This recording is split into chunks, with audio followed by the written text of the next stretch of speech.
transição. E isso também ia de encontro com a questão psicológica que ele tinha, que a gente, lendo aqui no livro, a gente consegue entender que isso começa a crescer já na adolescência dele, né? Pelo fato de os clubes não tratarem das suas joias além do futebol, não tratar a questão psicológica. Como é que era a questão dele de estar pulando de cidade em cidade?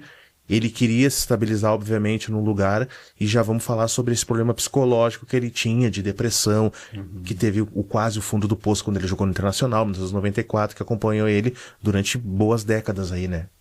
Então, por saber da realidade do futebol brasileiro, em poucos lugares o Caio alugou apartamento para morar e tal. Então, geralmente ele pegava um bom hotel, flat bacana, e levava a esposa. Até porque os meninos, quando ele vira um treinador de ponta, os meninos já estão estudando nos Estados Unidos. O Matheus primeiro, né? O Gabriel ainda era mais novinho. Mas quando ele viajava, ia para o exterior, daí sim se estabilizava num apartamento bacana, para o menino estudar. O Gabriel estudou escola inglesa no Japão, no Catar, no Emirados, né? O que facilitou depois para ele fazer universidade nos Estados Unidos. Mas o Caio teve assim... Então, e aí você falou de um exemplo desse de... Pô, você vai trabalhar num lugar e em pouco tempo você é mandado embora. E o Caio tinha uma grande... como é que eu uso a palavra? Assim, um grande sentimento, uma dor que ele tinha, foi justamente com o Grêmio, que era o clube do qual ele era revelado. Ele tinha vontade de voltar para o Grêmio e fazer um grande trabalho no Grêmio. E aí em 2012 ele está passeando lá em Barcelona, conhecendo o Messi e tal, toca o telefone, o Grêmio querendo levar ele. E aí ele vem e acerta com o Grêmio. Então ele criou uma expectativa muito alta, sabe? E aí eu lembro que o ataque era Marcelo Moreno e o Kleber Gladiador. Então, daí ele chega no Grêmio e começa o Campeonato Gaúcho e vai fazer um trabalho bacana. E ele se empolga, daí em Porto Alegre ele vem num apartamento que ele tinha lá para comprar um melhor. Primeiro ano de Arena, né? Primeiro ano de Arena. E aí faz o Campeonato Gaúcho mais ou menos, porque, cara, é começo de temporada, você tem que ajustar o time. E chega na última rodada, ele classifica. Acho que 8 que classificava, ele consegue classificar o time. Até porque eu acho que São José usou um jogador regular, então, mas classificou o time. Só que antes desse último jogo, eu fui a Porto Alegre. E nós estávamos jogando uma sinuca. Ele falou assim: eu não sei se os caras não estão armando para mim. E aí, o que aconteceu? Antes do Caio, o Grêmio queria o Luxemburgo. Só que o Luxemburgo estava empregado no Flamengo e a multa era altíssima. E nesse período do Campeonato Gaúcho, o Luxemburgo foi mandado embora.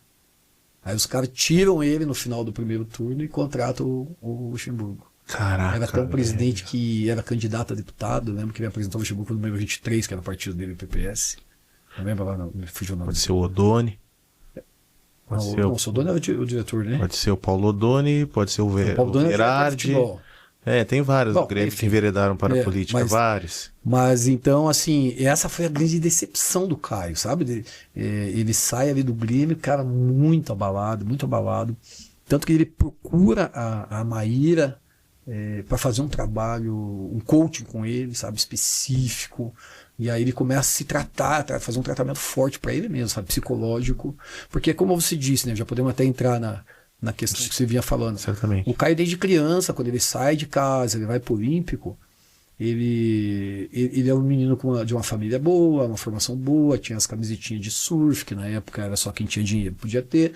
Então ele chega nesse ambiente no Olímpico, ele sofre bullying ali, sabe? Dos meninos, ele tinha 15 anos, então os meninos mais velhos, como o Renato, que tinha 17, chegavam à noite na balada, acordavam, amarravam o shampoo no condicionador de ponta cabeça, xixi no tênis.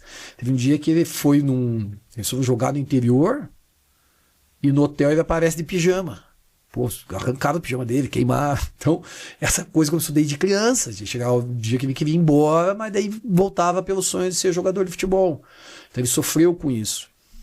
E durante a carreira, em alguns momentos, ele tinha picos altíssimos de depressão. Picos altíssimos. E nessa época do Internacional, a ponto de chegar a tentar pensar em se matar, inclusive, porque daí estava com o joelho fudido, cabeça ruim. E tem alguns momentos da carreira, e inclusive depois como treinador, o Caio tomava Rivotril para comandar um time. Imagine se isso é publicizado nos dias de hoje. Né? Sabendo, o treinador Felipe Luiz tomou lá o Rivotril para comandar o Flamengo na semifinal do Carioca.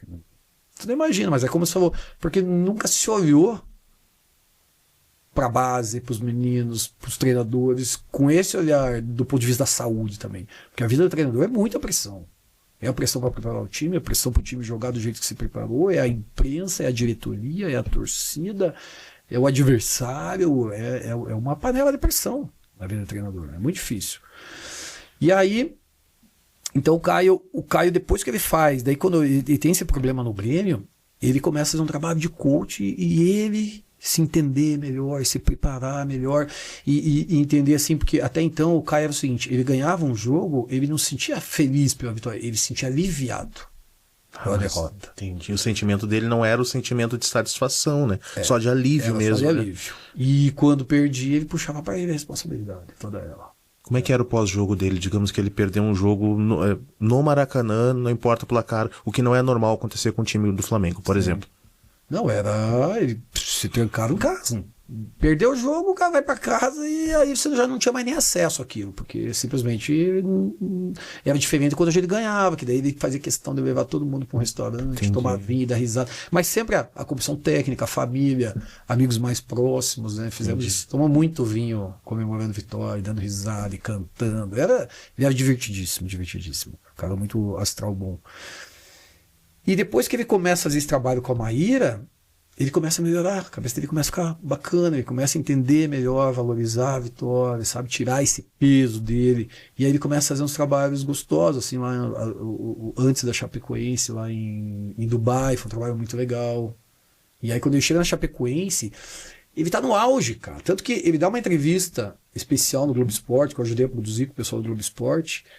Eu falo, Caio, como é que tá o teu momento? Ele fala, cara, se eu morresse hoje eu morreria feliz, porque tudo que eu quis da vida eu conquistei. Porque ele tava uma paz translúcida, sabe? Os filhos encaminhados, ele já tinha uma condição financeira muito boa. Sim. Escolheu a Chapecoense porque ele sempre teve o sonho de pegar um time menor, um clube menor e ter um grande resultado, como ele já tinha feito com o Paraná Clube. Correto. Ele já tinha tentado isso com o Vitória, que de certa forma foi bacana, porque foi campeão baiano. Ele já tinha tentado isso no Criciúma, que não deu. Então ele vinha buscando, e ali na Chapecoense casou, porque era um povo que acolheu, uma diretoria fora de série, não é porque os caras morreram que eu tô falando isso, mas eu nunca vi nada igual. A forma como foi acolhido, todo lugar que o Caio foi, eu joguei futebol, comi churrasco e fizemos sempre uma resenha. E lá também a gente tinha feito isso. E eu vi uma cena no vestiário da Chapecoense que eu nunca tinha visto em lugar nenhum. Quando a Chapecoense ganha do São Lourenço naquele último jogo, eu chego no vestiário e tem uma roda lá dos jogadores, todo mundo cantando aquele vamos, Chapé. E aí tem vários empresários da cidade. Daí um pega e fala assim, eu vou dar mais 10 mil aqui de bicho.